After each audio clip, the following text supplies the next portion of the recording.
Matagal ko na kasing binabalak na magluto ng mga ulam-ulam. Kahit anong ulam na alam kong lutuin. Aba, mukhang okay nga yan. Lalo na mukhang masarap ka namang magluto. Uulitin ko huwag mo na kaming lalakuan pa ng ulam. Hindi na kami bibili pa sa'yo. Ikaw ang tatanggali ko sa mundong ito dahil ang tulad mo ay salot sa mga taong walang kalaban-laban.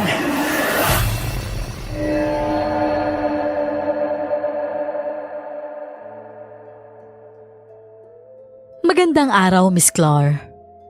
Isa ho akong may bahay at bagong taga-subaybay ng inyong channel. Gusto ko pong ibahagi sa inyo ang kwento ko at ng aking asawa tungkol sa aswang. Taong 2010 pa po nangyari ang kaganapang yon sa buhay naming mag-asawa na hindi ko akalain na mararanasan namin. Kaya hanggang ngayong taong kasalukuyan, parang malinaw pa din sa alaala namin yon at hinding-hindi namin malimutan. Ako po si Wena at ito ang aking kwento. Bago ko po simulan ng istorya, huwag kalimutang mag-subscribe bilang suporta sa ating channel. Salamat sa pag-aalaga sa pamangkin mo, Wena, ha? Pasensya na din sa abala kung sa'yo ko nahabilin tun si Patrick. Wala na kasi akong alam na ibang mapapaghabilinan nitong nagdaang weekend eh. Ano ka ba naman, Ate Joanna? Para namang ibang tao si Patrick. Hindi yan ibang tao sa akin. Pamangkin ko naman yan eh. Kaya pwedeng-pwede mo yang ihabilin sa akin kahit anong oras. Lalo na't mag-isa lang din naman ako dito sa bahay. Lalo na kapag umaalis yan si Luis para pumasada. Malapit talaga ako sa mga bata lalo na sa pamangkin ko. Dahil hindi pa kami binibiyayaan ng anak ni Luis sa 3 taon na naming kasal. Hindi din naman kami nagmamadali. Pero may parte sa puso ko na syempre, sabik na din akong magkaanak kami. Salamat talaga, Wena, ha? Alam mo naman, hindi ko din maaasahan si tatay na magbantay kay Patrick tuwing Sabado at Linggo. Alam mo naman, lagi yung bumibisita sa mga baryo-baryo. Hindi pa rin ba tumitigil si tatay sa pag-aalbularyo niya? Isang magaling na albularyo ang tatay namin. Siya na lang ang natitirang albularyo doon sa lugar namin. Kaya kilalang kilala na siya ng mga tao. At siya talaga ang laging tawagin ng mga gustong magpagamot. Medyo matanda na ang tatay. Kaya nais na namin siya ni Ate Joanna na huminto. Pero mukhang hindi pa din siya nagpapapigil. Ay nako, umaasa ka pa din ba na titigil si tatay sa pag-aalbularyo niya? Ang tigas nga ng ulo nun eh. Alam mo naman na hindi yun nakikinig sa atin. Lagi niyang sinasabi na hanggang sa huling hininga niya, hindi siya hihinto sa ginagawa niya. Hayaan mo ate, pagsasabihan ko na lang yan si tatay kapag napadalaw siya dito. Oo nga pala, balita ko dadalaw daw si tatay dito sa inyo sa katapusan. Oo ate, nasabi din niya yun sa akin kaya nga bala ko siyang kausapin sa araw na yon. Pagsasabihan ko na tumigil na siya at magretiro na sa pagiging albularyo niya. Ay nako, buti pa nga Wena. Baka sakaling sa'yo makikinig. Naputol ang pag-uusap namin ni Ate Joanna nang lumabas na ang asawa kong si Luis mula sa kwarto namin. Nakasuot na siya ng kanyang uniforme at mukhang handa nang umalis para pumasada. Ano ba naman kayong dalawa? Kung ako sa inyo, hayaan niyo na lang si Tatay Pablo sa ginagawa niya. At least, nakakatulong pa siya sa ibang tao. Tsaka kung titigil siya wala na siya ibang matutulungan. Pero Luis, matanda na si tatay. Malakas pa naman si Tatay, Ate Joanna. At kung titigil man siya sa ginagawa niya ano naman gagawin niya sa bahay niyo? Alam niyo naman na si Tatay Pablo hindi yung mapapakali kapag wala yung ginagawa sa buong maghapon. Ay nako, kinakampihan mo na naman si tatay. Tumayo na ako para ihanda na din yung morning towel na dadalahin niya sa kanyang pamamasada. Papasada ka na ba, Luis? Oo, Ate Joanna. Sasabay na ako kay Luis, ha, Wena? Sige ate, Kesa naman nga magbayad ka pa ng tricycle palabas, di ba? Naghahanda na silang umalis na dalawa nang bigla akong may maalala. Ay teka lang, hindi ko pa naiinit yung pinritong isda para sa tanghalian mo, mahal. Mahal, di ba't sinabi ko naman sa'yo na hindi mo na ako kailangan paghandaan ng tanghalian? Pwede naman ako kumain sa labas. Oo nga naman, Wena. At saka kung puro prito lang ang ipapaulam mo dito sa asawa mo, ay nako, mas makakabuti nga talaga na sa labas na lang siya kumain. Ate Joanna naman eh. Alam mo naman hindi ako ganun kagaling magluto, di ba? Napabusangot na lang ako dahil halatang inaasar na naman ako ng kapatid ko. Dahil nga hindi ako marunong magluto ng ibang putahe. Halos prito lang talaga ang alam kong lutuin. Marunong naman ako ng ibang gawaing bahay. Talagang sa pagluluto lang ako medyo sumablay. Mabilis naman na lumapit sa akin si Luis at niyakap ang bewang ko. Ayos lang naman sa akin yon, mahal. Okay lang naman sa akin kahit puro prito lang yung lutuin mo. At saka, marunong ka din naman magluto ng tinola, di ba? Mabilis nga lang mapanis. Che, ay naku, isa ka pa. Pinalo ko pa siya sa kanyang balikat. Pareho namang natawa silang dalawa ni ate. Pagkatapos ng konting tawanan, naghanda na nga sila na umalis. Hinatid ko pa sila hanggang sa may labasan ng bahay. Nauna nang sumakay si ate Joanna sa jeep, habang si Luis naman, binigyan pa ako ng mabilis na halik. Papasada na ako, mahal. Sige mahal, mag-iingat ka ha. Huwag mag-iinit ng ulo sa kalsada. Tsaka tandaan mo, huwag kang makikipag-unahan sa ibang mga sasakyan. Mas maganda na yung nag-iingat para makarating sa paroroonan. Nagkakaintindihan ba tayo? Oo, mahal. Ikaw din. Mag-iingat ka dito sa bahay. Muli niya akong binigyan ng mabilis na halik at saka tuluyan ng sumakay sa kanyang jeep. Kumaway din sa akin ng kapatid ko bago sila tuluyang umalis. Babalik na sana ako sa loob ng bahay at isasarado ko na sana ang gate. Kaya lang, agad akong natigilan nang matanaw ko si Josephine sa kabilang bahay. Nakatingin siya sa akin ng diretso. Sa isip ko noon, bakit kaya gano'n na lang makatingin sa akin si Josephine? Hindi niya ata napapansin na nakatingin na din ako sa kanya. Kinawayan ko nga si Josephine para makuha ko ang atensyon niya. Akala ko, hindi pa din niya ako napapansin. Pero ngumiti na din siya sa akin at kumaway pabalik bago siya tuluyang lumapit sa akin. Good morning, Mare. Ano, kumusta? Okay naman. Ikaw, saan ka galing? Hinatid ko lang si Marian sa school. Si Josephine nga pala ay kapitbahay namin at maituturing ko na rin na kaibigan. Halos kalilipat niya lang din sa katabi ng bahay namin, kaya ko siya naging kapitbahay. Ang bait niya, kaya nakasundo ko kaagad siya. Kaya lang, mukhang ako lang ang kaibigan niya kasi hindi siya pala pansin sa ibang tao. O nga pala, mukhang tinanghali ng mamasada si paring Luis ha. Sa kanya sana kami sasabay ni Marian para makalibre sana ng pamasahe kanina eh. Ah, ganun ba? Sayang naman no. Medyo tinanghali nga kasi talaga si Luis na mamasada ngayon. Dumating kasi yung ate ko. Ayun, nakalimutan na halos yung oras. Ah, kaya pala. Ano palang ginawa ng kapatid mo dito? Nagpasalamat lang dahil inalagaan ko yung anak niya nung weekend. Alam mo na, katulad mo din kasi yun na single mom eh. Maagang namatay yung asawa nun. Nagdala din siya ng ilang prutas at saka gulay. Kaya lang, mukhang mabubulok lang din naman yung mga gulay na yun dito sa amin. Ha?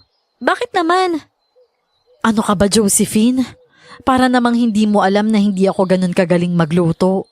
Wala din naman akong alam na lutong gulay. Puro prito nga lang ang alam ko eh. Ay nako, kahinaan ko talaga yung pagluluto. Isa na din talaga yan sa lagi kong pinoproblema eh. Gusto kong pabaunan ng pagkain si Luis tuwing papasada siya para makabawas sa gastusin. Kaya lang, baka naman mapurga siya sa puro prito lang. Napansin ko na nakikinig lang ng taimtim si Josephine sa mga sinasabi ko. Hanggang sa maya-maya pa, Nagsalita na din siya. Saktong-sakto pala eh. Ha? Sakto saan? Anong ibig mong sabihin? Matagal ko na kasing binabalak na magluto ng mga ulam-ulam. Kahit anong ulam na alam kong lutuin. Tapos ilalako ko at ibibenta ko ng mga takal-takal. Alam mo na, pandagdag din sa gastusin sa bahay. Idagdag na din para sa school ng anak ko. Lalo na sa susunod na taon magigrade 1 na yun. Aba mukhang okay nga yan. Lalo na mukhang masarap ka namang magluto. At kung itutuloy mo man yung plano mong yan, nandito ako para suportahan ka, Josephine. Talaga ba, Wena? Oo naman. Masaya akong makatulong, no? Sa'yo ako bibili ng ipapabaon kong ulam kay Luis. Para naman makakain din ng ibang putahe yung asawa ko. Hindi yung puro prito lang. Sige ba? Salamat talaga, Wena. Hinawakan pa ni Josephine ang kamay ko. At halata talaga, masaya siya kaya hindi ko din maiwasan na mapangiti ng malapad. Sino-sino ba naman kasi ang magtutulungan kung hindi tayo-tayo lang din naman, di ba? Basta sarapan mo, Oo naman, no? Bukas magsisimula na ako sa negosyong to. Sana lang talaga mag-click, no? Magkiklik yan. Basta samahan mo lang ng sipag at saka tiyaga. Kinabukasan 6:00 pa lang ng umaga. Sunod-sunod na pagkatok na agad sa gate ng bahay ang nagpagising sa diwa ko. Habang tahimik ako nagkakape at naghihintay na mainin yung sinaing ko. Nilabas ko muna kung sino yon. At si Josephine lang pala. Oh, Josephine, ikaw pala. Hi, Wena. Kukuha ka ba ng ulam sa akin? Eto, nakapagluto na ako. Mainit pa to. Grabe, talagang tinutuo mo yung usapan natin kahapon Oo naman. Katulad ng sinabi ko, di ba? Matagal ko na talagang plano to. Ano, kukuha ka ba? Inagapan ko talaga na maluto para naman umabot bago umalis si Luis at Mama Sada. Aba oo naman, kukuha talaga ako. Pinangako ko yun sa'yo, di ba? Teka, ano ba yung ulam na niluto mo ngayong araw? Adobo. Specialty ko kasi to eh. Adobo? Tamang-tama pala eh. Paboritong ulam yan ni Luis. Alam ko. Otomatikong natigilan ako nang marinig ko ang seryosong sagot niya. Napatingin ako kay Josephine at napakunot ng noo. Ha? Alam mo? Paano mo nalaman? Syempre, nabanggit mo na yun sa akin dati. Talaga ba? Mukhang hindi ko na matandaan eh. Pero sige, kuha ko ng 2 balot na ulam. Para yan na lang din yung uulamin ko mamaya sa tanghalian ko. O sige, Mare. Mabilis naman akong binigyan ng 2 balot na ulam ni Josephine. At agad ko din naman siyang binayaran. Teka, sasabay ka ba ngayon kay Luis para ihatid si Marian sa school? Oo sana, kung pwede. Oo naman no, pwedeng-pwede. Hintayin mo lang siya dyan sa labas. Sasabihin ko na lang sa kanya na daanan ka. Naliligo pa kasi. Sige na, aakyat muna ako Baka kumukulo na yung sinaing ko eh. Sige. Salamat, Mare Pumasok na ako sa loob. Saktong nagsasapatos na si Luis nang madatnan ko siya. Nainin ko na yung sinaing, mahal. Saan ka ba galing? At saka sino yung kumatok kanina sa labas? Si Josephine lang yun. Napansin ko ang mabilis na pag-angat ng paningin ni Luis sa akin dahil sa sinabi ko. Hindi ko naman yun halos na pagtuunan ng pansin dahil bumalik na ako sa may kusina para humanap ng baonan ni Luis para sa kanyang babaunin na tanghalian. Bakit daw? Anong kailangan niya? Wala naman.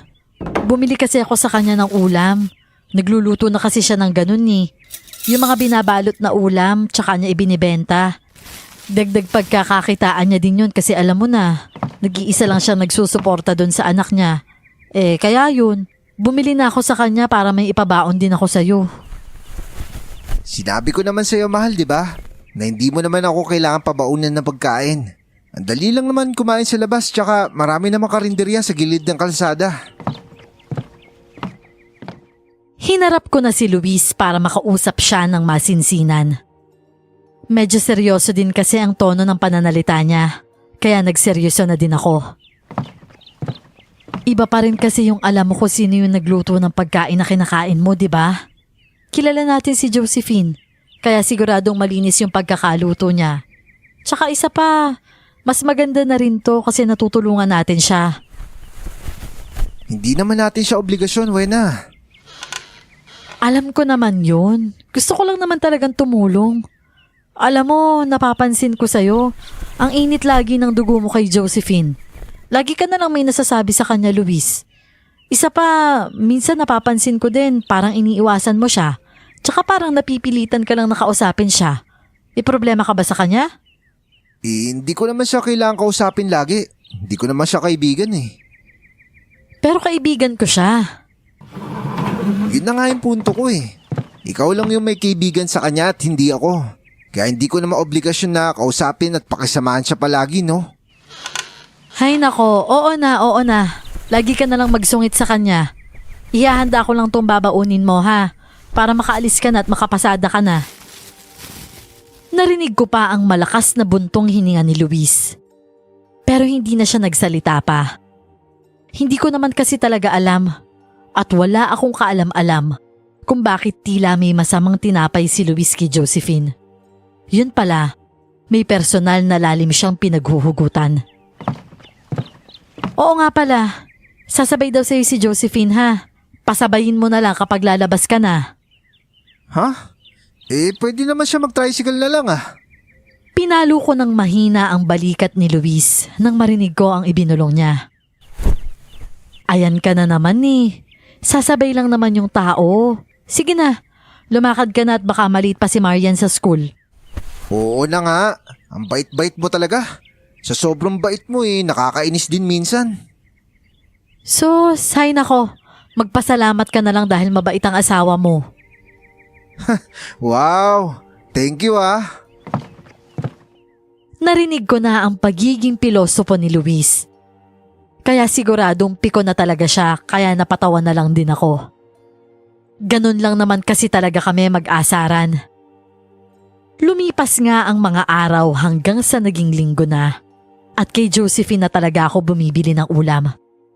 Paiba-iba din naman siya ng nilulutong ulam pero lagi ako nagre-request ng adobo kasi masarap talaga. Gaya kasi ng sinabi niya, yon yung specialty niya. Wow, Mare! Buti naman nakapagluto ka na ng adobo. Kukuha na ako ng 4 na balot. Para ito na din yung ulam namin mamayang hapunan. Talagang ang tagal ko nang nagkikrave dito sa adobo mo eh. Syempre, request mo. Kaya yan talaga yung niluto ko. Salamat para na nga akong buntis eh. Kung buntis ako baka pinaglihan ko na to. Naputol ang pagtawa ko nang mapansin ko na naging seryoso ang ekspresyon ng mukha ni Josephine. Akala ko, matutuwa siya sa sinabi ko. Pero parang may inis o irritable akong nakita sa mukha niya.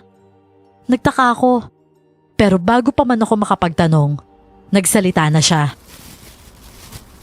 Buntis ka? Ha? Hindi. Ano ka ba? Kung lang naman yung sinabi ko eh. Ang seryoso mo naman, Josephine. Hindi siya umimik sa sinabi ko. Pero ganun pa din ang ekspresyon ko. Doon ko unti-unting napagtanto na wala din namang mali sa sinabi ko. At saka, bakit ganun ka mag-react? Okay lang din naman na mabuntis ako, di ba? Kasi may asawa naman ako. Tsaka isa pa, alam mo naman na anak na lang ang kulang sa amin ni Luis para tunay na mabuo na yung pamilya namin. Wala namang masama na magbuntis ako, di ba? Wala naman ako sinabi na masama. Nabigla lang ako kaya ganun yung naging reaksyon ko. Akala ko kasi buntis ka tapos inililihim mo sa akin. Sasama na sana yung loob ko kasi kaibigan mo ko eh. Ano ka ba, Josephine? Bakit ko naman ililihim sa'yo? Hayaan mo. Kapag nagbuntis ako, ikaw ang una kong pagsasabihan. O sige, aasahan ko yan ah. Malapit na ang hapunan. Ilang minuto na lang ay alam kong uuwi na din si Luis kaya naman naisipan kong maghain na din. At dahil kahit hapon na, mainit pa din ang panahon, nagdesisyon akong bumili muna ng 1 litrong soft drink sa tindahan ni Aling Susan. Sa may hindi kalayuan lang naman yon ng bahay namin. Aling Susan, isang 1.5 nga na Coke, yung malamig po. Teka lang ha, kukuha lang ako sa loob. Naghintay nga ako sa may labas ng tindahan. Buti na lang, ako lang naman ang tao sa labas nun. Maya-maya pa, bumalik na din si Aling Susan. Bit-bit yung binili ko. Agad ko naman yung binayaran. Sinusuklian niya na ako pero napansin ko, seryosong nakatingin sa akin ang matandang babae. Para bang may nais siyang sabihin sa akin. Bakit ho, Aling Susan? May problema ho ba? Ayoko sanang mangialam, buena, iha. Pero pwede ba akong magtanong? Sige ho, ano ho ba yun? Napapansin ko kasi, may binibili ka sa kapitbahay mo si Josephine. Hindi ba't mga lutong ulam yon? Tama ba ako? Oho, mga lutong ulam nga po yun. Balot-balot na. Bakit niyo ho natanong? Mas lalong naging seryoso ang ekspresyon ni Aling Susan. Hanggang sa akala ko, aabti niya sa akin yung barya ko. Pero nagulat ako nang mabilis niyang hinawakan ang kamay ko. Wag na wag ka nang bibili ng ulam sa babaeng yon, Wena. Oh? Teka lang ho, bakit naman ho hindi? Masarap naman ho yung mga lutong ulam niya. May usap-usapan na isang aswang yan si Josephine. Ano ho, Aling Susan? Aswang? Parang masyado naman hong hindi makatotohanan yung bintang nyo. Aling Susan naman, paninirang puri ho yan. Ang bait-bait ho nung tao eh. Hindi paninirang puri ang sinasabi kong katotohanan sa'yo, Wena. Aswang ang babaeng yon. Maniwala ka man sa akin o hindi. Karning tao ang karning inilalahok niya sa niluluto niya. Naku naman, Aling Susan. Mas malabo pa po sa malabo yung akusan yung yan. Ang tagal ko na hong bumibili ng ulam kay Josephine. Ako ho ang magpapatunay na hindi ho yun karne ng tao. Eh bakit? Alam mo ba ang lasa ng karne ng tao? Hindi ho. Yun naman pala eh. Paano mo maihahalin tulad ang karne ng tao sa karne ng mga hayop, aber? Hindi ako nakaimik at nakasagot agad kay Aling Susan. May punto naman kasi siya. Paano ko nga ba malalaman ang pagkakaiba noon? Pero sa kabila nun, hindi pa din ako naniniwala sa kanya. Kaya naman mabilis ko na lang binawi ang kamay ko mula sa pagkakahawak niya. Pero malabong-malabo pa rin ho yung inaakusa nyo, Aling Susan. Mabait ho siyang tao. Aswang? Karne ng tao? Napakahirap naman hong paniwalaan niyang sinasabi nyo lalo na sa panahon ngayon. Ay sige, kung ayaw mong maniwala, hindi kita pipilitin. Huwag mo lang kalimutan na binalaan kita, Wena. Binalaan kita. At padabog niyang ipinatong ang barya ko sa pasimano ng kanyang tindahan. Hindi ko na lang siya pinansin at tuluyan ng tumalikod at umalis. Sa isip ko noon, hindi kaya may balak din si Aling Susan na magtayo ng sarili niyang karinderya? Kaya ganun na lang niya kung siraan si Josephine sa akin. Siguro dahil napapansin niya na maraming balot lagi ng ulam ang binibili ko kay Josephine. Kaya gusto niya na sa kanya na ako bumili kapag nagtayo siya ng karinderya. Mga tao nga naman, hindi marunong lumaban ng patas. Sisiraan pa yung taong naghahanap buhay lang ng maayos. Bago pa ako makapasok ng tuluyan sa bahay, naagaw na ng atensyon ko ang narinig kong malakas na busina. Napatingin ako at nakita ko na nandyan na si Luis. Imbis na tumuloy sa pagpasok ng bahay, hinintay ko siya na makapagparada ng jeep. Saan ka galing, mahal?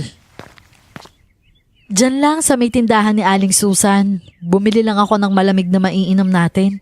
Ang init kasi ng panahon eh. Halika na sa taas. Nakapaghahain na din kasi ako para sa hapunan natin. Ayos, gutom na ako eh. Sabay na nga kaming pumasok ng bahay.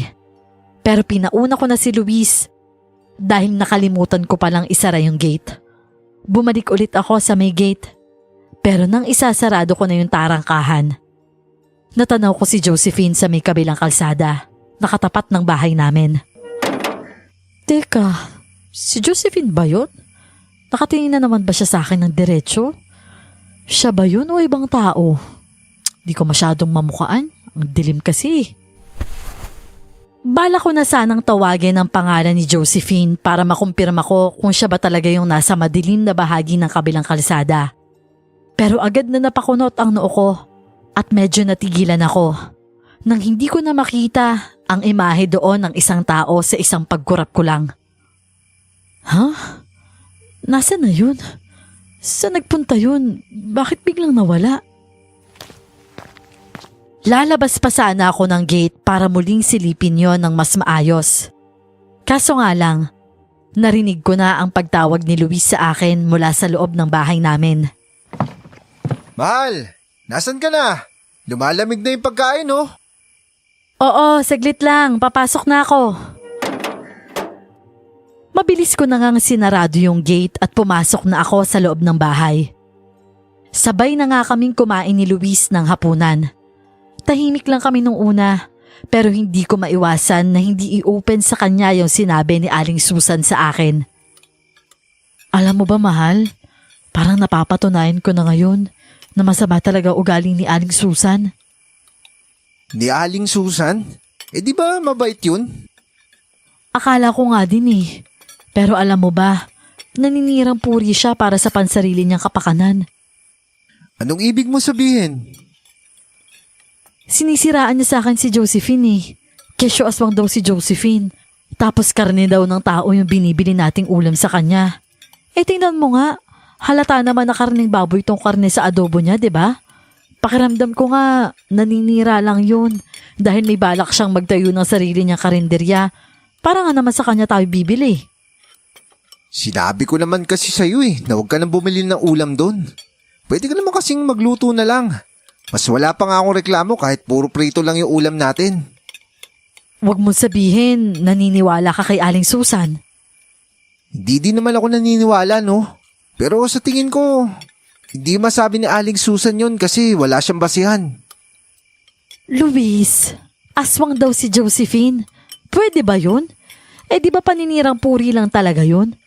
Ay nako, bakit ko ba to sinasabi sa'yo? Eh parang may masama ka naman talagang tinapay kay Josephine. Kaya kahit anong sabihin ko, taliwas ka pa rin sa opinion ko. Tsaka aminin mo, masarap naman talaga yung adobo ni Josephine eh. Kaya nga napapabili ako lagi, di ba? Okay naman, ganun pa din sa dati. Walang pinagbago. Medyo natigilan ako ng konti sa pagsubo ng pagkain ko dahil sa naging kasagutan ni Luis. Yung pagkakasabi niya kasi, parang matagal na panahon niya nang natikman ang adobo ni Josephine. Ha? Anong ibig mo sabihin? Natikman mo na din to dati pa? Nang mga oras na yon, si Luis naman ang napahinto sa kanyang pagkain. Umangat ang kanyang ulo, kaya agad na nagsalubong ang mga mata namin. Ang ibig ko sabihin, ganun pa din naman yung lasa ng adobo na binili mo sa kanya nung una pa lang, di ba? Walang pinagbago. Ano ka ba? Hindi talaga magbabago ang lasa niyan dahil yan daw talaga yung specialty niya eh. Pero aminin mo, masarap talaga, di ba? Akala ko ay sasagot pa si Luis. Pero hindi na siya nagsalita pa. Sa paglalim ng gabi, pareho na kaming naghanda sa pagtulog.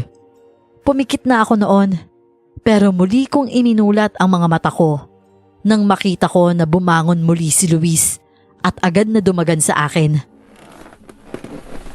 Ano ba, Luis? Ano ginagawa mo? Akala ko ba matutulog na tayo? Maaga pa ang trabaho mo bukas ha? Hindi ka pa ba pagod? Akala ko ay sasagot siya sa akin. Pero nakatitig lang siya ng diretsyo. Wala akong mabasa sa ekspresyon ng mukha niya. Kaya medyo hinampas ko ng konti ang dibdib niya. Hoy, para kang sira. Ano nangyayari sa'yo? Akala ko ay magsasalita na siya ulit.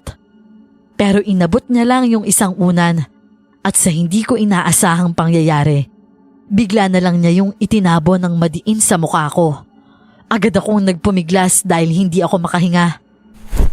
Mamatay ka na! Mamatay ka na! Luis, ano ba? Bitawan mo ko! Papatayin kita! Kahit anong pilit ang gawin ko para maabot ko siya at maitulak, hindi ko yun magawa dahil hindi ko siya maabot. Hindi na ako makahinga at parang konting minuto na lang, mawawalan na ako ng malay.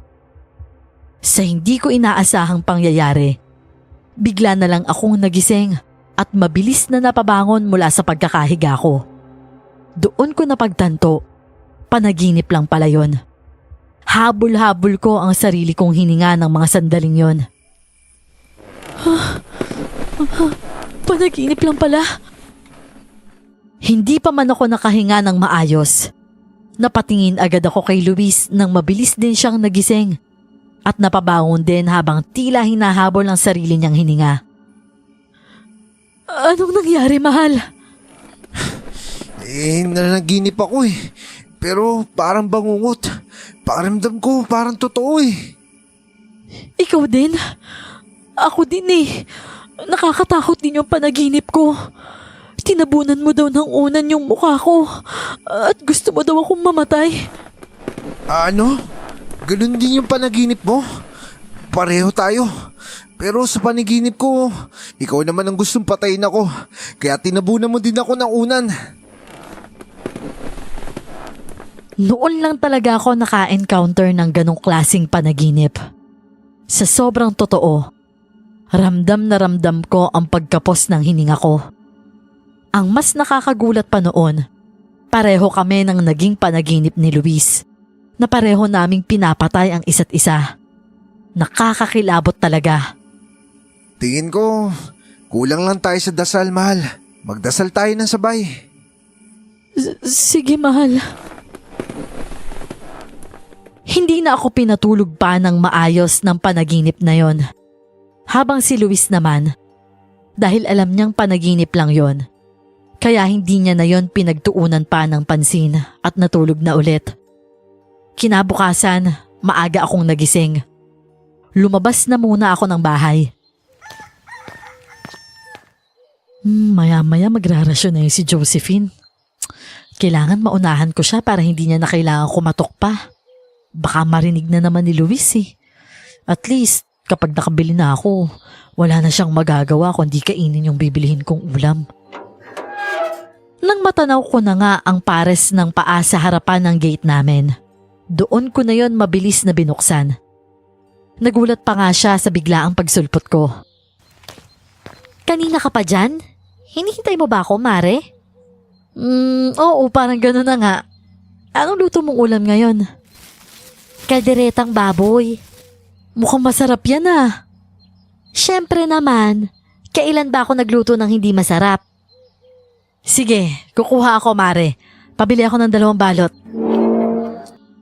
Medyo nagulat na lang ako nang biglang may marahang humigit nung pinto ng gate na hawak-hawak ko. At biglang bumukas yon ng malaki. Nanlaki ang mga mata ko nang sumulpot sa may likuran ko si Luis. Na ngayon, seryosong-seryoso na ang muka. Luis? Hindi na kami bibili ng ulam. Ano ba, Luis? Tumigil ka nga dyan. Ha? Bakit naman hindi? Hindi na namin kailangan pa magbigay ng dahilan kung bakit hindi na kami bibili. Basta hindi na kami bibili. Tapos ang usapan. Sa katunayan nga hindi lang masabi sa ni Wena na naaawa lang siya sa'yo kaya bumibili pa rin siya. Kaya ngayon, ako nang nagsasabi dahil hindi niya masabi sa'yo. Hindi na kami bibili pa. Sa ibang tao mo na lang ilako yan. Ano bang pinagsasasabi mo, Luis? Tumigil ka na nga. Hindi yung totoo, Josephine. Wala ako sinabing ganon. Uulitin ko Huwag mo na kaming lalakuan pa ng ulam. Hindi na kami bibili pa sa'yo. Tara na, Wena. Pumasok na tayo sa loob. Wala na akong nagawa lalo na noong hinila na ni Luis ang kamay ko. Habang hila-hila niya ang kamay ko, nakalingon lang ako kay Josephine na diretso pa rin na nakatingin sa amin dahil naiwan ding nakabukas ang gate. Gusto kong bumalik para linawin lahat ng sinabi ni Luis at para humingi na din ng pasensya. Pero mahigpit masyado ang hawak sa akin ni Luis kaya hindi ako makawala. Bakit mo naman sinabi yun kay Josephine, Luis? Grabe ka naman dun sa tao. Basta, ayoko nang bibili ka pa ng ulam dun kay Wena. Alam kong totoong naaawa ka lang dun kaya tinatangkilik mo pa rin yung binibenta niyang pagkain. Hindi yan totoo, Luis. Alam mong nasasarapan talaga ako sa luto niya. Alam mo, hindi na talaga kita maintindihan kung bakit ganyan ka na lang makitungo kay Josephine. Meron ka bang hindi sinasabi sa akin? Meron ka ba talagang problema kay Josephine? Saka na nga lang tayo mag-usap, Wena. Tanghali na. Kailangan ko ng pumasada. Dahil masama nga ang loob ko sa ginawa ni Luis. Kaya hindi ko na lang siya pinansin. Hindi ko na lang din siya pinigilan at hinayaan na lang na umalis na nga. Ilang segundo lang akong naghintay bago ako sumunod para naman isarado yung gate. Pero nasa kalagitnaan pa lang ako ng bakura namin. Napansin ko na hindi pala umaalis yung jeep ni Luis. Hanggang sa matanaw ko ang dalawang pares ng paa na magkaharap sa labas ng bahay namin. Oh, si Luis yun ah. Mukhang kaharap na si Josephine. Naku, baka magtalo na naman at magkasagutan yung dalawang yun. Teka nga, pipigilan ko. Dediretso na sana ako sa paglabas ng bahay. Pero otomatiko akong natigilan nang marinig ko na nagsalita na si Josephine. Bakit mo ginagawa sa akin to, Luis? Ikaw ang dapat kong tanongin yan, Josephine. Bakit mo ba ginagawa to? Wala naman akong ginagawang masama. Wala ba talaga? Hindi ako naniniwala na wala kang ibang intensyon sa ginagawa mo ngayon. Na malaman ko pa lang na ikaw yung magiging kapitbahay namin. Alam ko na agad na may mali. Tapos kinakaibigan mo pa yung asawa ko. Sa tingin mo ba maniniwala ako na wala kang ibang gusto mangyari? Nagkataon lang yun, Luis. Huwag mong paikutin yung ulo ko, Josephine. Uulitin ko ha. Tigil-tigilan mo na yung pakikipagkaibigan sa asawa ko. At bakit? Natatakot ka ba na sabihin ko sa kanya kung ano talagang relasyon mo sa akin? Relasyon? Aba, nagpapatawa ka yata. Wala kang karapatan ipanakot sa akin yan, Josephine. Dahil alam mo sa sarili mo na wala naman talaga akong relasyon sa'yo. Wala? Eh bakit hindi mo masabi kay Wena? Bakit hindi pa rin niya alam kung sino ko sa'yo? Dahil wala naman dahilan para sabihin ko yon. Alam mo yan sa sarili mo. At kung meron kang balak na sabihin yung kay Wena, sige, hindi kita pipigilan. Kilala ko ang asawa ko. Kapag nakaraan na. At isa pa, kung talagang yun yung balak mong gawin na sabihin kay Wena, sige lang, sabihin mo lang. Para matapos na to at hindi ka na makalapit pa sa aming mag-asawa.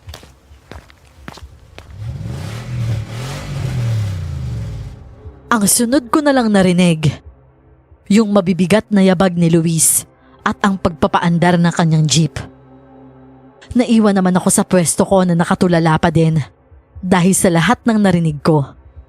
Napabuga na lang ako ng malalim na hininga. Mukhang may hint na ako kung ano si Josephine sa buhay ni Luis dati. Pero syempre, mananatiling haka-haka yon hanggat hindi ko yon nakukumpirma. Kinagabihan, magsisimula na sana kaming kumain ng hapunan ni Luis. Kaso nga lang, bigla namang may kumatok sa labas ng gate. Kaya kinailangan ko pa yon na pagbuksan muna. Natigilan ako nang makita ko si Josephine. Bigla kong naalala yung narinig kong usapan nila ni Luis nung umaga. Pero isinantabi ko yon dahil hindi naman big deal sa akin yon. Oh, ikaw pala, Josephine. Ano kailangan mo? Nagdala ko ng ulam. Huwag ka mag-alala, Wena. Hindi ko naman to ipagbibili. Sobra lang kasi to sa niluto ko kanina.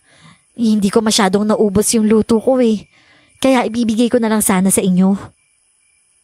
Pasensya na pala sa inasal ni Luis ha. Hindi ko akalain pakikitunguhan ka niya ng ganun. Alam ko naman na hindi mo din yun nagustuhan. Kaya okay na sa akin yun. Tinatanggap ko na yung paumanhin mo. Basta tanggapin mo din tong inaalok kong ulam ha. Inangat niya na yung Tupperware na may lamang ulam at tinanggap ko naman yon. Ano nga ulit itong ulam? Adobo. Adobo? Teka, akala ko ba sobra lang to sa lako mo kaninang umaga? Hindi ba kalderetang baboy yung ibinebenta mo kanina? Oo. 2 putahe kasi yung niluto ko kanina. Itong adobo hindi naubos.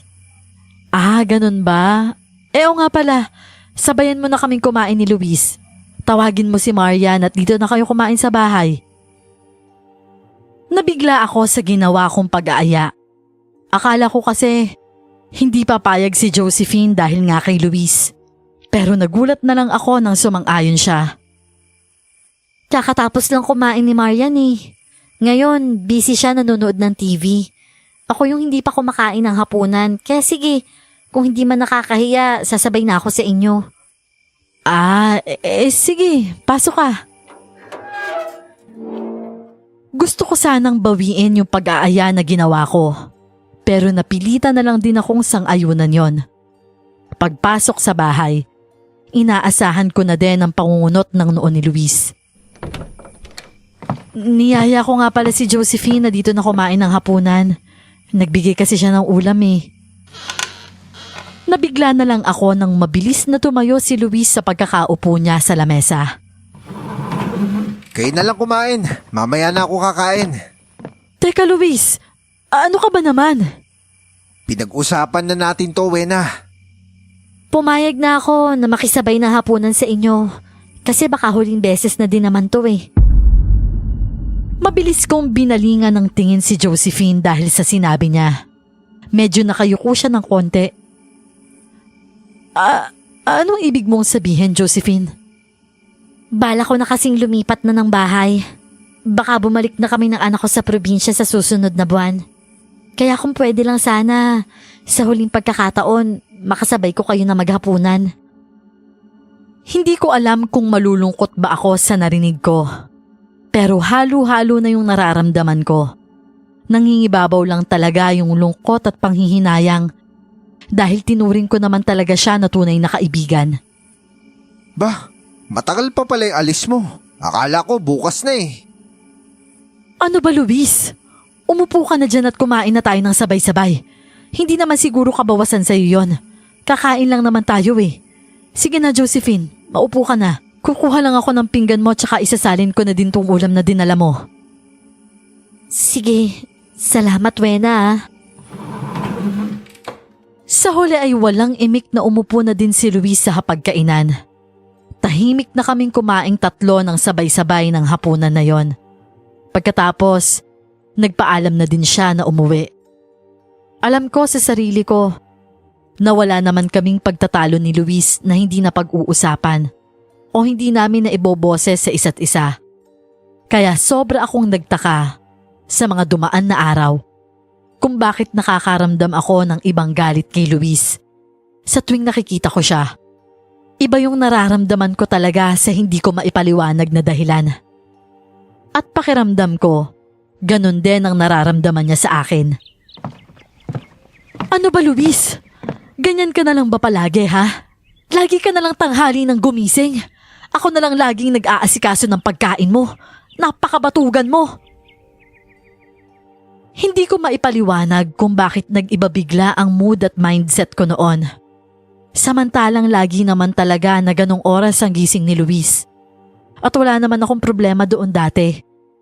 Sa katunayan, maaga pa nga ang 5:30. Pero nang sandaling yon, galit na ako.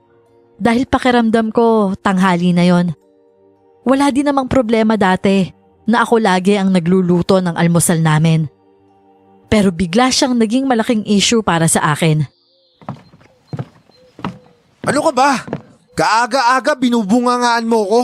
Eh di wag ka magluto kung ayaw mo magluto. Ang dali-dali lang naman kumain sa labas eh. Tsaka wag na wag mo isusumbat sa akin ganitong oras na paggising ko ha. Hindi naman ikaw yung pagod maghapon. At ngayon isusumbat mo sa akin yan. Talagang isusumbat ko yun dahil puro pasarap ka na lang dito sa bahay. Anong pasarap? Ako ang gumagawa ng gawaing bahay dito. Bakit? Kaya mo bang gawin yun lahat? Bakit? Kaya mo din ba pumasada buong maghapon? Di ba hindi? Kaya tigil-tigilan mo yung pamumutak mo sa akin, Buena ha? Baka makatikim ka sa akin. Buwisit na buhay to. At mabilis na nag-walk out si Luis at pumasok na sa banyo para maligo. Nang mawala na siya sa paningin ko, doon pa lang ako kumalma. Hindi naman ako ganito sa kanya dati. Ngayon lang din kami nagkasagutan ng ganon. Naisip ko noon, baka masama lang ang gising namin pareho. Buong akala ko, yun talaga ang problema. Na baka nga masama lang talaga ang gising naming dalawa. Handa na nga sana ako na mag-sorry sa kanya pagkatapos niyang maligo. Pero the moment na makita ko siya ulit, sumabog na naman ang dibdib ko. At nakapagsalita na naman ako ng mga salitang hindi ko alam kung saan nagmumula. Ano? Ang tagal mo namang maligo. Umaalingasaw at abot na abot dito yung malakas mong pabango ah. Siguro may babae ka habang pumapasada no? Kaya ganyan ka na lang magpabango. Ako'y tigil-tigilan mo, Buena. Sumusobra ka na! O bakit? Totoo naman ah. May babae ka nga siguro. Bakit dito ka pa umuuwi? Bakit hindi ka na lang tumira dun sa babae mo? Baka ikaw ang may lalaki. Baka ikaw ang nagpapapasok ng lalaki dito kapag wala ako maghapon. At talagang ipinasa mo pa sa akin yung mga ginagawa mo, no? Ganyan ka naman kapag nahuhuli ka na eh. Sabi nang tumigil ka na eh. Hindi ako natinag sa kinatatayuan ko. Nang bigla na lang umangat ang kanang kamay ni Luis na para bang sasampalin ako. Sa ikinikilos ko, para bang handa akong tanggapin ang sampal niya na hindi ako natatakot sa kanya. Pero sa loob-loob ko, parang nanginig ang buong kalamnan ko dahil alam ko never pa akong pinagbuhatan ng kamay ni Luis. Kapag hindi ka pa tumigil, talagang lalapat sa mukha mo tong palad ko. Lintik na buhay to! At padabog na ngang umalis si Luis at naiwan akong mag-isa doon. Nang mawala na siya sa paningin ko, mabilis akong napahawak sa lamesa. Dahil pakiramdam ko, bigla na lang nanlambot ang mga tuhod ko. Ano ba itong nangyayari sa akin? Bakit ganon? Hindi ko naman gusto lahat ng sinabi ko kay Luis. At saka, never ko naman siyang pinagdudahan. Pero bakit nasabi ko lahat yun? Wala kaming kaalam-alam na noong mga panahon na yon, talagang may mali na. Lahat ng yon ay nangyayari kapag nagkakaharap na kaming dalawa. Parang hindi namin matansya ang isa't isa. Kaya laging nauuwi ang lahat sa bangayan. Doon ka sa labas matulog. Ano? Bakit mo ako sa labas matutulugin? Kwarto ko din to ah. Ayokong makita ka. Kung pwede nga lang, doon ka na din sa babae mo tumira eh. Gabing-gabi na, Buena ah. Huwag mo akong sisimulan. Dito ako matutulog dahil kwarto ko din to.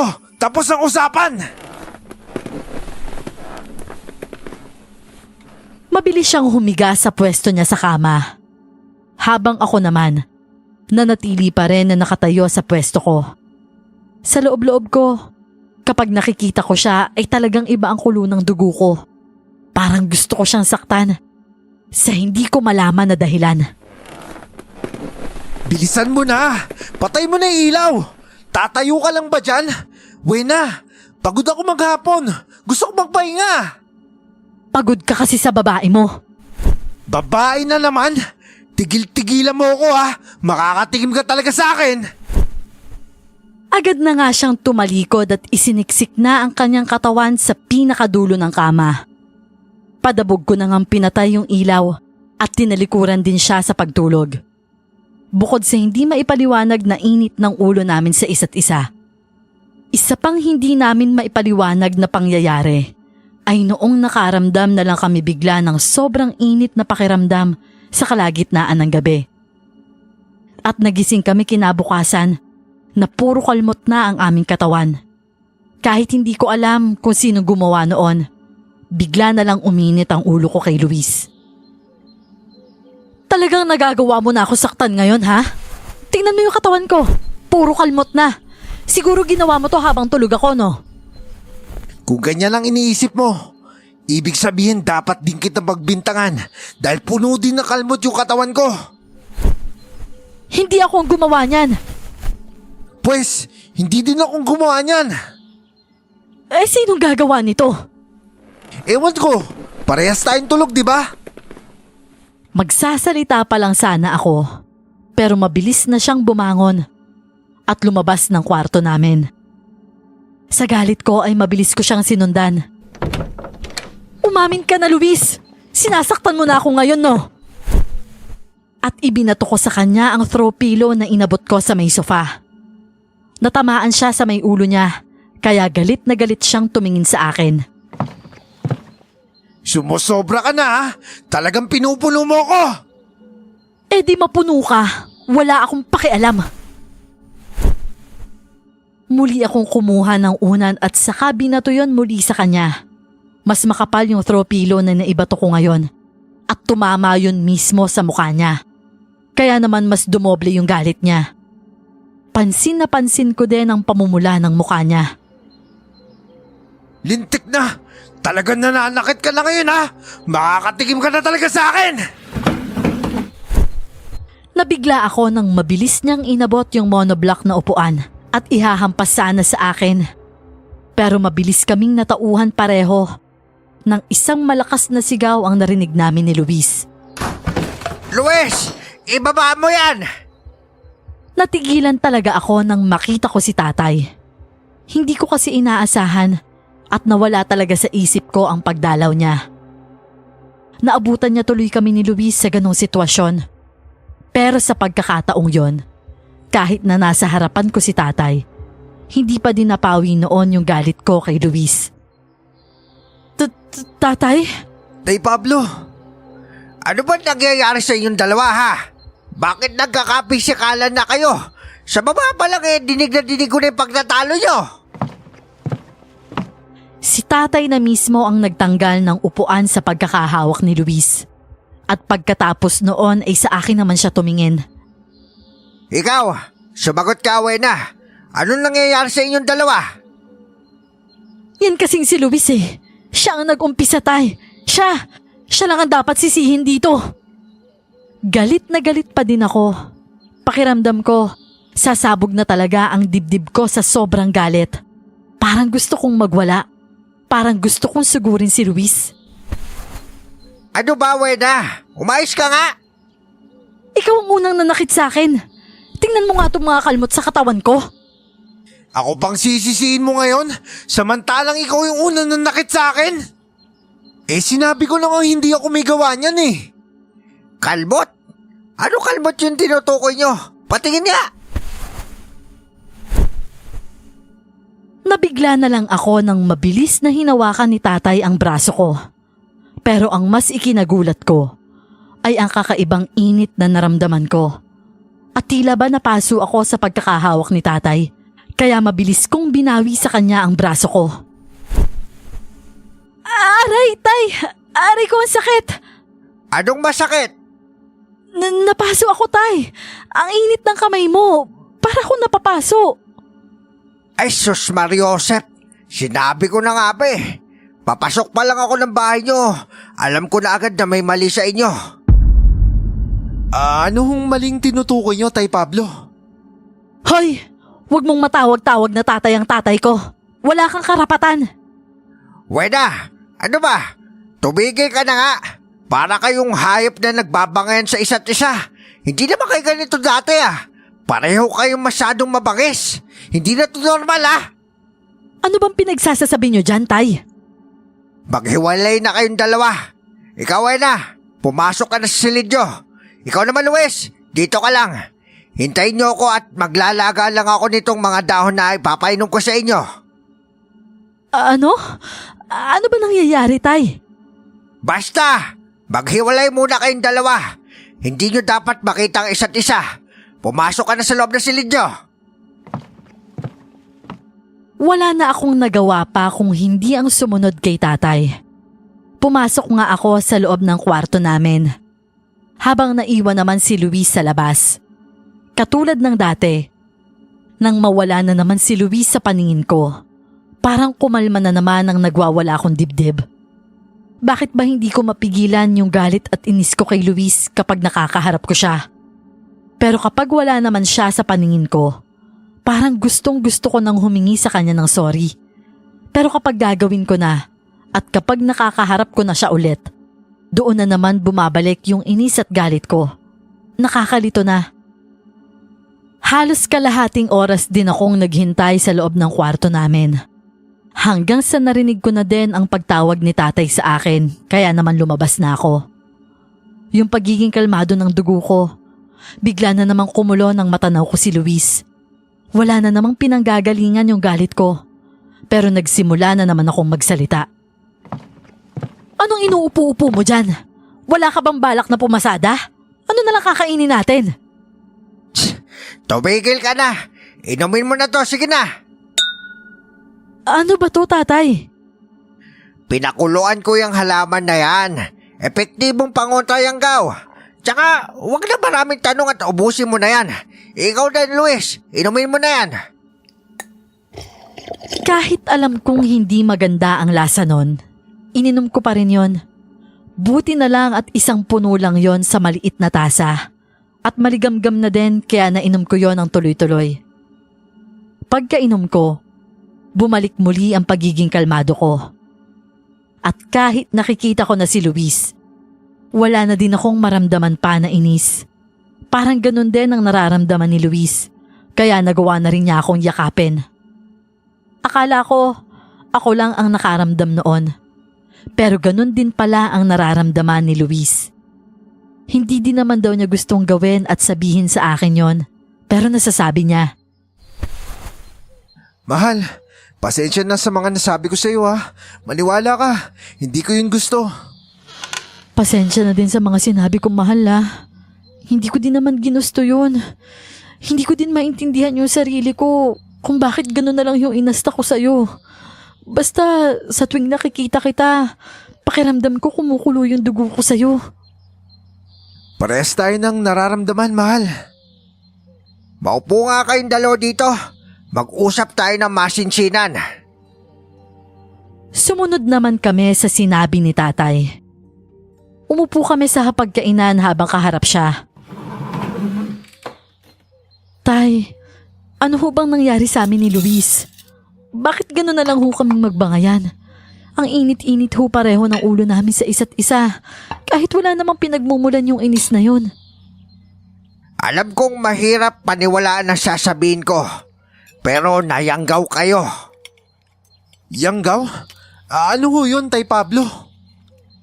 Yun yung tinatawag na hawa na aswang. Yung pag-aaway nyo, hindi nyo yung tunay na kagustuhan. Nag-aaway kayo dahil kayo ay nayanggaw na. Baka yung gumawa nito sa inyo talagang pinalano na mag-away kayong dalawa. Buti na lang at napaaga yung dating ko. Dahil nung nadatnan ko kayo kanina, tila ay nasa bingit na kayo ng inyong alitan. Nagkakasakitan na di kayo, di ba? Kaya hindi malabo sa sitwasyon nyo kanina na magkapatayan na lang kayo. Napahawa kami ni Luis sa kamay ng isa't isa. Dahil nakaramdam talaga kami ng kakaibang takot sa sinabi ni tatay. Kayo bang dalawa'y may ininom o may kinain ng bigay ng kusino? Sa pagkakatanda ho namin, yung adobo lang naman ho ang kinain namin ni Luis. Naubos nyo na ba yun o may tira pa kayo? Meron pa ho, tay. Ito po yun Itong nasa itim na Tupperware. Mabilis na inabot ni tatay yung Tupperware na tinuturo ko. At saka niya yun binuksan sa mismong harapan namin. Halos masuka kami pareho ni Luis nang makita na namin ang laman nun. Bakit naging ganyan yan?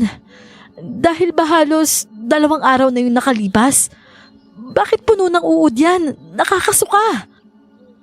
Adobo yan Hindi naman siguro basta-basta yung uuurin. Anong ginagawa mo, tay? Bakit mo kinakamay? Hindi sinagot ni tatay ang tanong ko. Pero patuloy pa din ang ginagawa niyang paghalungkat doon sa adobong inuuod. Hanggang sa nagulat na lang ako nang may inilabas si tatay mula doon. Ano yan, tay? Kuko ba yan? Tama. Kuko ng isang aso at isang pusa. Dahil sa pinainom ko pangontra sa inyo. Kaya yan, naglalabasan na ang tunay na anyo na adobong kinain nyo. Doon ko na nga hindi napigilan na masuka. Agad akong tumakbo patungo sa lababo at sumuka ako ng sumuka doon. Malinaw na kung bakit kayong laging magkaaway. Gumamit ang nangyanggaw sa inyo ng figura ng aso at pusa. Dahil sa aso at pusa talaga, madalas talaga nagbabangayan yon. Sino ba ang nagbigay sa inyo ng adobong ito? Si Josephine ho, tay. Yung kapitbahay namin. Bakit niya naman ito gagawin sa inyong dalawa? May galit ba siya sa inyo? Dati kong kasintahan si Josephine. Napatingin ako kay Luis dahil sa ginawa niyang pag-amin. Ito na yung bagay na hindi ko makumpirma sa kanya. Tama ang hinala ko. Si Josephine ang kasintahan dati ni Luis bago pa kami naging magkarelasyon. Hindi ho naging maganda yung paghiwalay namin noon. Nagkaroon siya na ibang lalaki habang kami pa.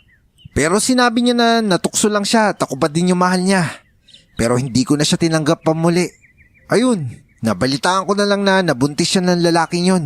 Pero hindi siya pinanagutan. Balak pa nga niya akong pikutin nun at paako sa akin yung bata. Pero tinanggihan ko pa din siya. Sa sobrang kahiyan nga nun, pinalaya siya ng kanyang ina kahit buntis siya. Hanggang sa hindi ko na nalaman kung nasan siya. Ako naman noon, lumawas ako dito sa Maynila at dito ko nakilala si Wena. Wena, patawarin mo ko kung ngayon ko lang nasabi to. Pakiramdam ko kasi hindi naman mahalaga pang sabihin yun kasi ang tagal ng panahon nun. Naiintindihan ko. Hindi naman ako galit, Luis. Sa totoo niyan, meron na din naman akong hinala eh. Hindi ko lang ine-entertain kasi alam kong may rason ka kung bakit hindi mo sinasabi sa akin. At kung totoo na yanggaw kami, Tay Pablo, walang duda na siya yung gumawa nito sa amin. Walang duda nga yun. Kaya naman kailangan natin siyang bigyan ng leksyon. Kailangan pa ba yun, Tay? Nagawan mo na din naman ang pangontra eh. Hindi ba pwedeng ipagsabahala na lang natin sa kontra ang pagkawala ng yanggaw? Hindi basta-basta mawawala ang yanggaw, Wena. Ulitin ko. Hawa na isang aswang ang yanggaw. Kapag nawala ang bisa ng pangontra, babalik din sa inyo ang yanggaw na yon. Po? Ano pong dapat natin gawin? Kailangan na mawala na mismo ang nangyanggaw sa inyo. Kailangan natin ito patayin para tuluyan na mawala ang yanggaw. Sang-ayon ho ako sa inyo, Tay Pablo. Pero Luis...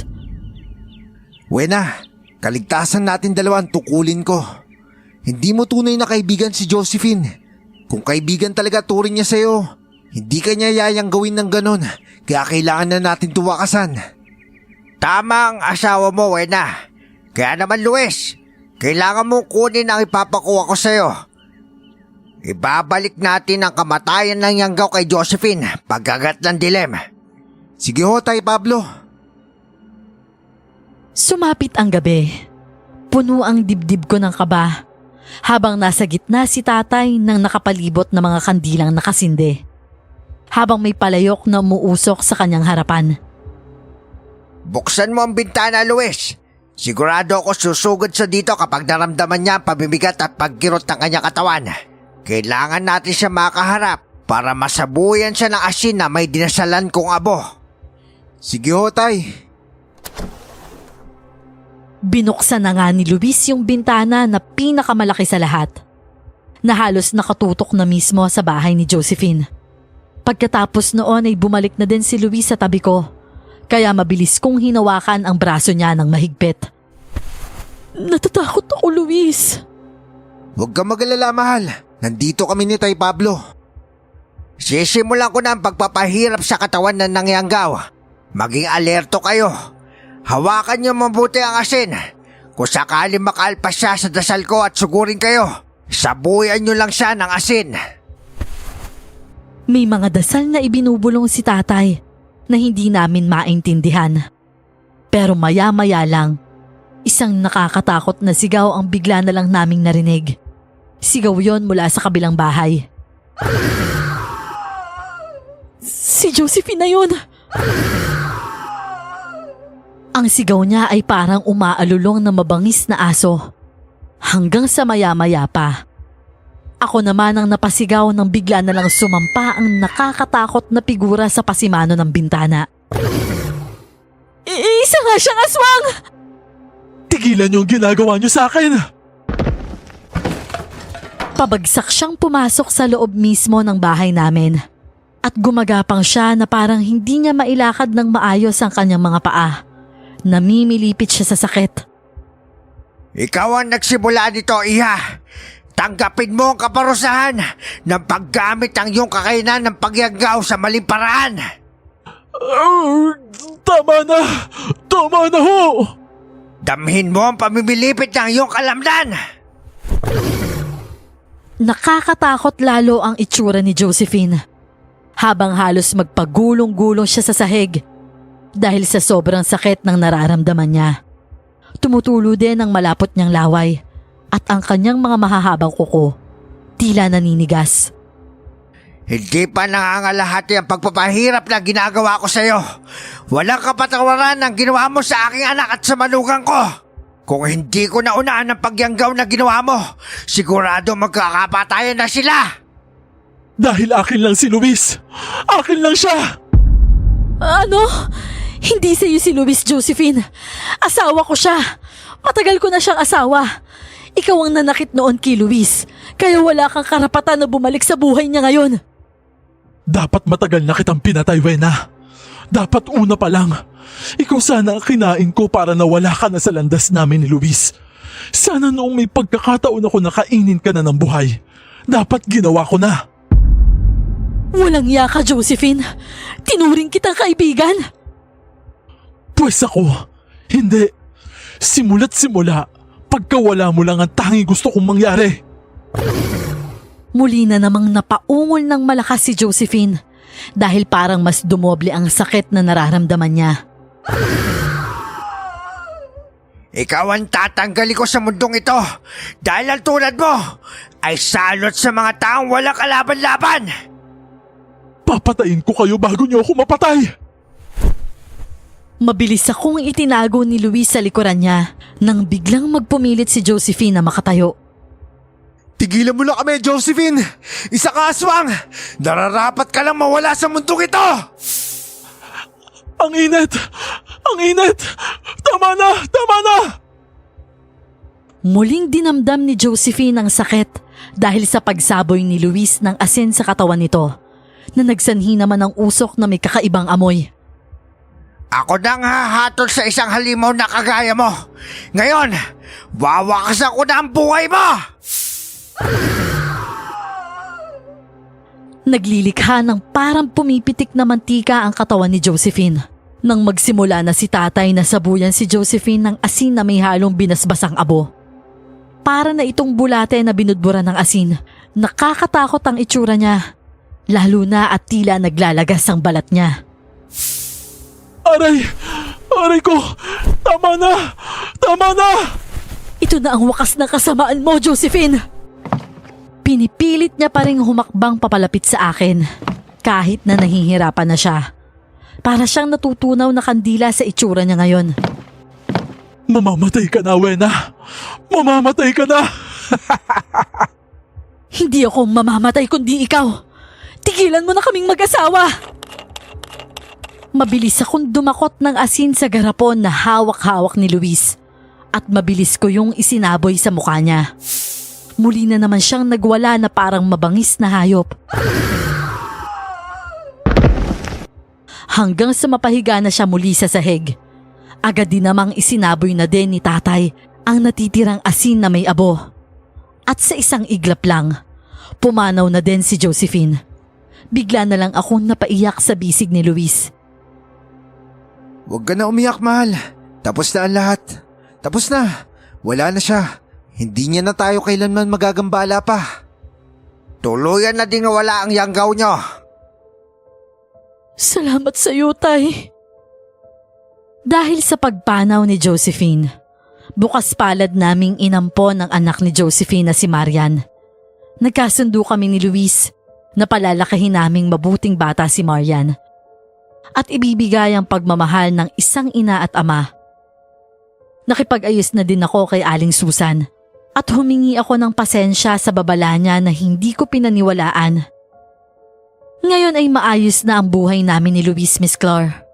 Biniyayaan na din kami ng 2 anak.